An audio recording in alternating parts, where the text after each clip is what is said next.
La première question, je vous la pose, Samy Mehdi. Est-ce que la politique migratoire de la Belgique, elle a changé? C'est vrai que votre prédécesseur a beaucoup fait parler de lui à ce poste. Est-ce qu'aujourd'hui, vous agissez, vous, différemment? Est-ce que vous avez l'impression d'imprimer et de mettre en œuvre une autre politique? Oui, on a beaucoup parlé de lui, en effet, mon prédécesseur. Plus on en parle, plus bien sûr ça fait l'impact pour l'homme ou la femme politique. En ce qui me concerne, bien sûr que j'ai ma propre vision politique, bien sûr que j'ai ma propre vision de la migration, et bien sûr que ce gouvernement a développé une vision de la migration dans laquelle on doit essayer de donner des réponses structurelles à des problèmes qui, au jour d'aujourd'hui, pendant des années, n'ont jamais été résolus de manière structurelle. Vous dites que vous avez une vision, mais vous n'avez pas dit si c'était une vision différente? Si, bien sûr que si. Elle est différente, sinon je ferais partie du même parti politique où j'aurais son nom sur ma carte d'identité. Et donc, bien sûr que j'ai ma propre vision. Une vision dans laquelle on doit travailler au long terme. On doit faire en sorte qu'il y ait des procédures qui soient plus courtes. Et donc, il faut investir dans notre personnel, il faut investir dans les services. Chose qu'on a fait, on renforce tous nos services de plus de 700 personnes. C'est un renforcement de 20% de l'effectif existant pour justement pouvoir accélérer les dossiers. Mon prédécesseur, il a diminué le nombre de personnel avec les problèmes qu'on connaît aujourd'hui. On a investi dans 5400 places tampons pour éviter d'avoir chaque année les crises d'accueil qu'on connaît en ce moment et justement pouvoir permettre à des moments de crise de pouvoir, avec ces places tampons, y répondre rapidement. On travaille un code de la migration. Ce code de la migration, pas seul un des prédécesseurs, mais 4 ou 5 de mes prédécesseurs en ont communiqué au long et en large.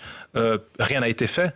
Je suis arrivé en tant que secrétaire d'État. On a mis une commission qui fait son travail, une commission d'académiciens qui ont d'ailleurs aussi consulté plusieurs associations et qui font le travail sur le terrain en ce moment pour résoudre des problèmes de manière structurelle. Samy Mehdi, si je vous pose la question, c'est parce que Société Tango, sur cette antenne, il y a quelques jours, dans Matin Première, disait, elle, qu'elle ne voyait pas énormément de différence dans la politique qui était menée aujourd'hui. Alors, vous avez dit plus précisément que dans le discours, il y avait des différences, mais que dans les faits, il n'y en avait pas. C'est toujours votre avis ce soir ? Oui, j'entends effectivement les intentions, j'entends qu'il y a des intentions d'engager, je sais très bien que des places tampons, notamment pour l'accueil des demandeurs d'asile, ont été obtenues. La réalité, le sort des personnes étrangères aujourd'hui, qu'elles soient en demande d'asile, qu'elles soient en demande d'accueil, qu'elles soient en demande de titre de séjour, en regroupement familial ou des étudiants étrangers, cette réalité-là n'a pas changé.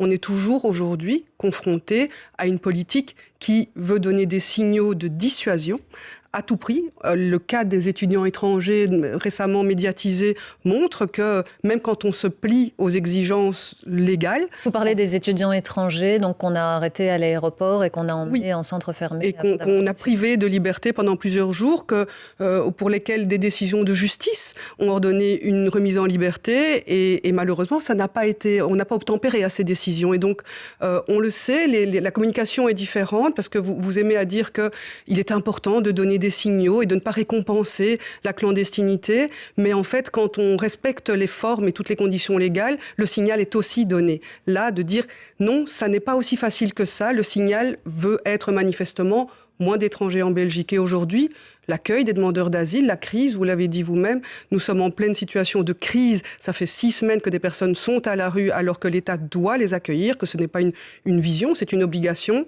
Vous avez décliné la possibilité d'envoyer les personnes à l'hôtel.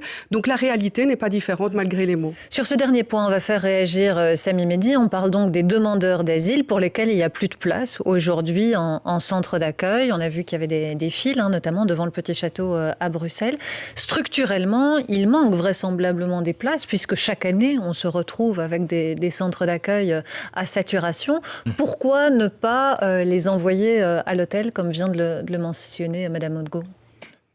Je voudrais poser la question, pourquoi est-ce qu'au niveau local, on n'arrive pas toujours à travailler de la meilleure des façons pour garantir que chacun ait une place?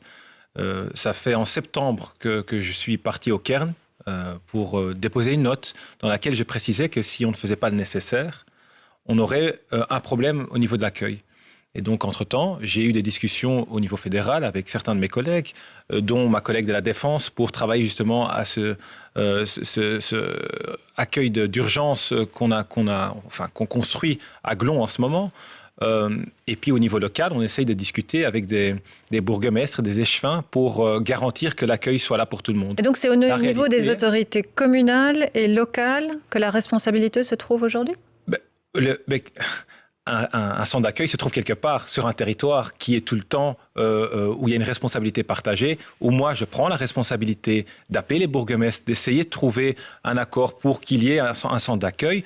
Tout ce que je dis, c'est que on est dans un gouvernement à plusieurs partis, et donc bien sûr que chaque parti politique prône heureusement haut et fort que personne ne peut rester dehors au moment où on fait une demande d'asile. Moi, le constat que je fais, c'est que quand je demande à un bourgmestre qui est président de mon parti, Adam, quand je demande à l'ancien président de mon parti, à Leopoldsburg, qu'ils le font assez rapidement, le constat que je fais en même temps, c'est que quand je le demande à d'autres bourgmestres, d'autres partis politiques, parfois c'est plus compliqué. Et donc là, on a tous ensemble une responsabilité d'essayer de convaincre aussi au niveau local les bourgmestres du fait que c'est vrai que c'est pas évident d'avoir un centre d'accueil et il y a des responsabilités là-dedans qui ne sont pas évidentes. Mais en même temps, on doit garantir que chacun ait droit à l'accueil. Et donc, je demande aussi à tout le monde d'essayer de faire l'effort nécessaire. Mais justement, Samy Mehdi, là-dessus, je voyais que vous aviez publié d'ailleurs récemment un peu un indicateur de ce qui bloquait dans les communes. Pourquoi on n'en voulait pas ? Parce que souvent, il y a des fake news qui circulent ou une mauvaise image, justement, par rapport à la migration. Mais est-ce que cette image-là, elle n'est pas aussi véhiculée par certains discours, celui de votre prédécesseur, on en a parlé, mais aussi celui qui continue à être entretenu par ce gouvernement, où on arrive en fait rarement à avoir une image ou un discours positif en fait sur l'enjeu migratoire. Vous voulez ma réponse la plus honnête possible ? A priori, c'est ce qu'on aime avoir ici dans l'émission. Moi, mon pressentiment, c'est que les bonnes informations ne vous intéressent pas. Je fais des communications constamment, de bonnes nouvelles. Au moment où je vais dans un centre d'accueil et ensemble on fait une activité, au moment où les centres d'accueil sont, en tant que bénévoles, travaillent dans les centres de vaccination, j'envoie une communication. Au moment où, parce que madame dit qu'on ne fait rien au niveau de la migration des étudiants par exemple, on donne tout le monde qui finit ses études en Belgique le temps d'avoir 1 an pour aller à la recherche d'un emploi, pendant qu'auparavant on les repoussait et on demandait de quitter le territoire. Moi j'envoie mes communiqués de presse. Quand vous dites vous, ça veut dire que les médias ne répondent pas à vos invitations quand vous organisez ce type C'est que ma réponse honnête, c'est que je comprends qu'une bonne nouvelle en soi, elle ne vend pas bien parce qu'on veut surtout parler du problème, mais la réalisation et essayer de résoudre le problème, en soi, ça intéresse moins de personnes. Et donc oui, c'est vrai, quand on discute des sans-papiers et que ça s'anime, tous les médias sont là. Oui, c'est vrai, au moment où il y a un avion qui doit faire retourner des personnes et qu'il y a des associations qui se fâchent, les médias sont là. Mais au moment où on travaille à une migration régulière, où il y a plus de 100 000 personnes qui, chaque année, viennent sur le territoire belge sans aucun problème, il n'y a personne qui en parle. C'est ça la réalité aussi. La réalité de la question migratoire, Société Ngo, en Belgique, n'est pas celle qui est relayée dans les médias. La réalité que je vois comme actrice de terrain, comme opératrice de terrain, vraiment, c'est que l'accent ne doit pas être mis sur une réussite ou une situation ou une loi qui est décidée. C'est des problèmes structurels. La responsabilité politique, c'est anticiper les problèmes. Et ici, en matière d'accueil des demandeurs d'asile, le CIRE vous a mis en demeure, il y a déjà plus de 6 semaines, de trouver des solutions parce que c'est une obligation de résultat.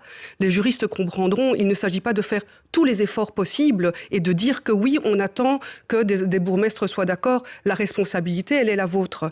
La vôtre est celle de gérer et de faire en sorte que FEDASIL soit en capacité de faire face. Mon rôle, en tant que directrice d'une ONG, c'est pas amusant d'introduire tous les ans des recours en justice contre FEDASIL et de les gagner. J'ai autre chose à faire, nous avons tous autre chose à faire. En fait, vous devez mettre ces personnes à l'abri et pas attendre qu'un bourgmestre vous donne les moyens de les mettre à l'abri. Il y a d'autres dispositifs que vous avez refusé d'actionner. Et pour la situation des personnes sans papier, la réalité est la même. Et pourtant, je vous ai entendu dire à l'instant qu'il y avait eu des problèmes structurels, effectivement, non gérés par vos prédécesseurs. Les gérez-vous. Cette fabrique de la situation des sans-papiers, parce qu'il s'agit bien d'une fabrique de sans-papiers, dans toutes les procédures qui concernent les étrangers en Belgique, il y a des dysfonctionnements. Je salue l'effort que vous faites à travers cet objectif de codification de la loi de 80, mais nous savons vous et moi, que ça ne réglera pas tous les problèmes, que ces problèmes structurels ont laissé sur le côté des dizaines de milliers de personnes que vous êtes en train, pour l'instant, d'inviter à quitter le territoire. Et il ne s'agit pas, contrairement à ce que vous dites dans votre communication, de personnes qui ne sont pas tellement intégrées. Quand on est arrivé mineur, que ça fait 11 ans qu'on est en Belgique, qu'on a des compétences dans des professions en pénurie, j'estime que oui, on pourrait obtenir une décision autre qu'une décision négative avec un simple ordre de quitter le territoire. C'est vrai qu'on a parlé des demandeurs d'asile et de leur accueil dans un premier temps. Ici, on arrive sur la question des sans-papiers. Et c'est vrai qu'il y a la question qui fait la une de l'actualité depuis plusieurs mois, de la régularisation de ces sans-papiers, notamment ceux qui ont fait une grève de la faim pendant l'été. Aujourd'hui, il y a une 60aine de dossiers sur les à peu près 500 qui ont été introduits. Beaucoup sont négatifs. Beaucoup se sentent trahis aujourd'hui. Que leur répondez-vous, Samy Mehdi, à tous ces gens qui se sentent trahis et certains ont introduit des recours en justice parce qu'ils estiment que la parole donnée à ce moment-là n'a pas été respectée. Alors la parole que j'ai donnée et la parole que je continuerai à donner, c'est que chaque dossier est évalué de manière individuelle avec un regard humain. Et que ce regard humain, on l'avait hier, on l'a aujourd'hui, on l'aura demain. Jamais avec un regard qui est différent pour quelqu'un qui entame une grève de la faim que pour un autre. Au moment où je vais entamer d'autres instructions qui seraient plus souples pour quelqu'un qui fait une grève de la faim, je pense les drames humains, on va en connaître encore plusieurs. Donc je dois faire chaque dossier exactement de la même manière. Ça ne veut pas dire que tout le monde aura droit à la régularisation. Et donc la régularisation, il faut expliquer, et je le fais à chaque fois parce que c'est important, ce que c'est. Il y a plein de règles de migration. Quand on veut venir en Belgique pour travailler, on fait sa demande de l'étranger au poste diplomatique et il y a les règles, il y a les critères qui sont assez clairs. Pour le regroupement familial, la même chose. Pour venir étudier, la même chose. Pour faire une demande d'asile, la même chose. Il y a des critères qui sont clairs.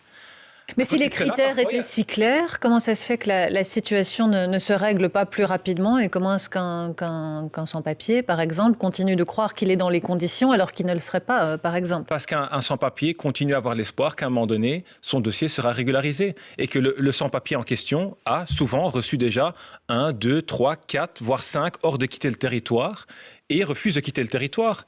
Et c'est là où on arrive au réel problème. Et je comprends qu'on dit « Ah oui, mais ce secrétaire d'État-ci, il fait le même constat que ses prédécesseurs. » Mais la réalité d'aujourd'hui, juste pour les demandeurs d'asile, je ne parle pas des autres, c'est que 2/3 de tous les demandeurs d'asile en Belgique, au final, reçoivent une réponse négative. 2/3. Et donc, on a un système migratoire en Europe où on invite quelque part les gens à faire tout un chemin, parcourir des dizaines et des centaines de kilomètres pour arriver dans un pays, faire une demande. Et au final, la plupart d'entre eux n'obtiennent pas le statut de réfugié. N'obtiennent pas. Et il faut savoir que de ce groupe-là, seulement 20% quittent réellement le territoire. Et donc, quand on parle de la machine de sans-papiers, je veux bien, mais la réalité, qu'au niveau de la politique de retour, il y a encore vraiment des démarches à entreprendre, parce que sinon, le système, il ne pourra jamais tenir. Sophie Tango, justement, par rapport à cet enjeu européen dont parle ici Samy Mehdi, est-ce qu'un pays seul peut se permettre aujourd'hui d'avoir une politique d'accueil qui irait assez loin, à la fois dans de la régularisation des sans-papiers, la mise en place aussi d'un centre de transit, par exemple, pour ceux qui veulent rejoindre la Grande-Bretagne, sachant que y a de la communication qui se fait dans les réseaux justement de sans-papiers ou de demandeurs d'asile qui arrivent jusqu'à chez nous, et que si un pays avait cette politique d'ouverture, alors qu'aucun des autres pays européens n'a la même, ne prendrait-il pas le risque d'avoir chez lui une grande affluence extrêmement difficile à gérer, alors qu'on voit déjà qu'on a du mal à gérer le phénomène là aujourd'hui? Alors, merci d'amener l'argument de l'appel d'air, parce que c'est un argument que j'ai vu aussi être utilisé par vous récemment pour expliquer que vous n'activiez pas les places d'hôtel et que vous préfériez laisser les gens à la rue. Le phénomène de l'appel d'air, c'est un argument qu'on entend depuis de nombreuses années, qui n'est pas étayé et que du contraire. Je ne suis pas chercheuse universitaire, je laisse à chacun son métier et les chercheurs établissent qu'il n'y a aucun effet d'appel d'air. Et oui, en fait, on peut être un État européen et décider de faire autrement. Il n'y a qu'à voir les décisions de Mme Merkel en Allemagne, il n'y a qu'à voir la décision récente de l'Irlande de régulariser des personnes sans papier, ne serait-ce que par intérêt économique, pas par générosité, mais sortir de l'idéologie qu'il faut appuyer sur le retour. Un de vos prédécesseurs a cru aussi qu'il suffisait de donner les moyens et de mener des campagnes dissuasives pour rendre la Belgique moins attractive. C'est un leurre. La Belgique est un petit pays assez riche, au centre de l'Union européenne, est une terre d'immigration. Penser et laisser penser que à coup de campagne de dissuasion et de moyens consacrés à la politique de retour volontaire, on va réussir à convaincre quelqu'un qui a tous les membres de sa famille, dont parfois les enfants et l'épouse sont belges, de rentrer dans un pays alors qu'il sait que s'il y rentre, il n'aura aucune chance d'y revenir, parce que c'est ça la réalité des sans-papiers. C'est qu'il n'y a pas de critères, il n'y a rien. J'ai encore dit récemment, je préférais me plaindre tous les jours que des critères soient trop restrictifs, plutôt que de constater que l'absence de critères crée l'appel d'air des sans-papiers. Il le crée. Cette notion d'appel d'air, elle revient tout le temps quand on parle de migration. Est-ce que vous, Samy Mehdi, c'est une notion que vous avez à l'esprit quand vous prenez des décisions, puisque dans la plupart des dossiers, vous avez un pouvoir discrétionnaire, comme on dit, il vous appartient de prendre une décision en tant que secrétaire d'État. Est-ce que cette notion d'appel d'air, vous l'avez à l'esprit? Est-ce que ça intervient dans votre politique? Il faut savoir que la plupart des demandeurs d'asile, normalement, on fait sa demande dans un pays, et là où on fait sa demande, c'est là qu'elle doit être traitée. Si on continue dans un deuxième pays à faire sa demande dans ce pays-là, il y a les accords de Dublin qui précisent que cette personne doit retourner dans le premier pays. Aujourd'hui, on est dans un système Covid qui, malheureusement, ne nous permet pas de faire respecter les règles. Parce que quelqu'un qui doit retourner, que ce soit dans le premier pays européen, là où il doit traiter sa demande, ou dans son pays d'origine, à la fin de la procédure, doit bien sûr suivre les réglementations Covid et donc faire un test PCR. La personne en question dit non, je ne fais pas de test PCR. Et la personne en question reste en Belgique. Aujourd'hui, on constate qu'en Belgique, parfois, certaines semaines, il y a même un demandeur d'asile sur deux qui avait déjà son dossier traité dans un autre pays européen. Souvent même aux Pays-Bas, en Allemagne ou en France.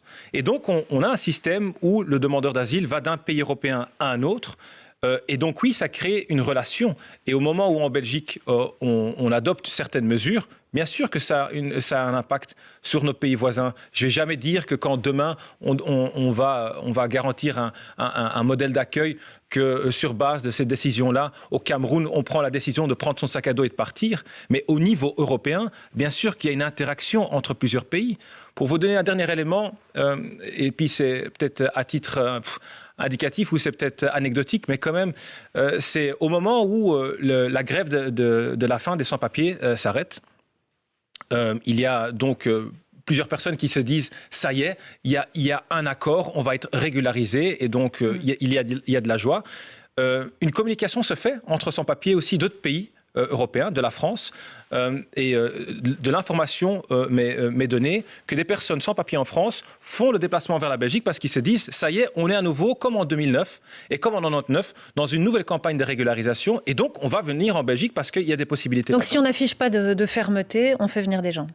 Mais ce n'est pas une question de fermeté. Quand je vous dis que 2/3 des demandeurs d'asile au final reçoivent une réponse négative, que quasiment personne quitte le pays, qu'on est dans un modèle migratoire où des personnes viennent en Belgique, vivent ici pendant 10 ans, puis introduisent une demande de régularisation pour pouvoir rester ici, on est dans un modèle qui ne fonctionne pas. Il faut avoir une migration coordonnée, organisée, structurée. Ce n'est pas ce qu'on a aujourd'hui avec les problèmes qu'on voit.